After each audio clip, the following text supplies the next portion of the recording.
Pesta gol timnas Indonesia atas Kamboja ternyata belum mengakhiri panasnya persaingan di grup A Piala AFF 2026.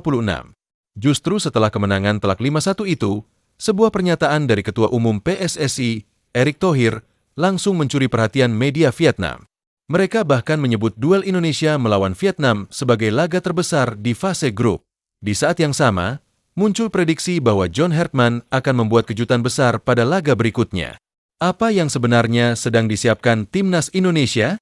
Simak ulasan lengkapnya.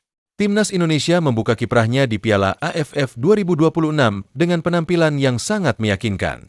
Bermain di Stadion Pakansari, skuad asuhan John Hertman sukses menghancurkan Kamboja dengan skor telak 5-1. Mitchell Baker langsung mencuri perhatian pada laga debutnya bersama Timnas Indonesia setelah mencetak hat-trick. Sementara itu, Tom Haye tampil luar biasa dengan menyumbangkan 3 assist, menjadi motor permainan Garuda sepanjang pertandingan. Meski meraih kemenangan besar, Ketua Umum PSSI, Erick Thohir, memilih untuk tidak larut dalam euforia. Menurutnya, ujian sesungguhnya bagi Timnas Indonesia belum dimulai. Erick menilai pertandingan melawan Vietnam akan menjadi tolok ukur kekuatan Garuda di Piala AFF 2026. Pernyataan tersebut rupanya langsung mendapat sorotan dari media Vietnam, The Tao 247. Dalam laporannya, media tersebut menilai laga Indonesia kontra Vietnam pantas disebut sebagai pertandingan terbesar di Grup A. Mereka menyebut kedua tim sebagai kandidat terkuat untuk memperebutkan posisi puncak klasemen sekaligus tiket menuju babak semifinal.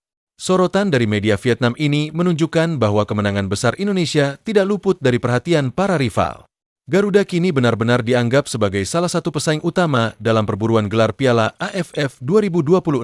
Namun sebelum duel panas itu terjadi, Timnas Indonesia masih harus menjalani satu pertandingan penting melawan Timor Leste pada 31 Juli.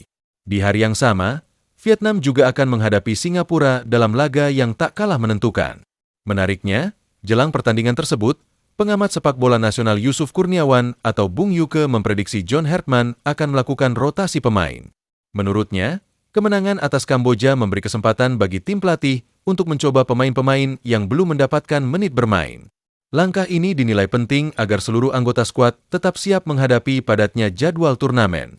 Selain itu, rotasi juga bisa menjadi strategi untuk menjaga kebugaran pemain inti menjelang laga yang diprediksi jauh lebih berat, terutama saat menghadapi Vietnam dan Singapura.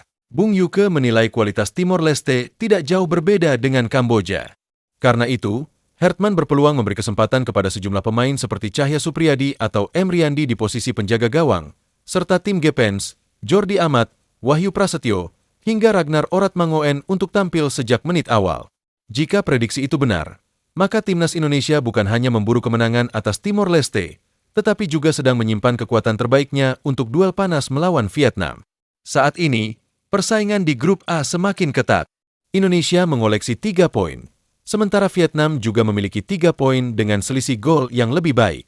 Singapura memimpin klasemen dengan 6 poin setelah meraih 2 kemenangan beruntun. Artinya, setiap pertandingan mulai sekarang akan sangat menentukan. Satu kesalahan saja bisa mengubah peta persaingan menuju semifinal. Lantas, akankah John Hertman benar-benar melakukan rotasi besar saat menghadapi Timor Leste? Dan mampukah strategi itu menjadi senjata rahasia sebelum duel penentuan melawan Vietnam? Yang jelas, perjalanan Timnas Indonesia di Piala AFF 2026 baru saja dimulai, dan tantangan sesungguhnya kini semakin dekat.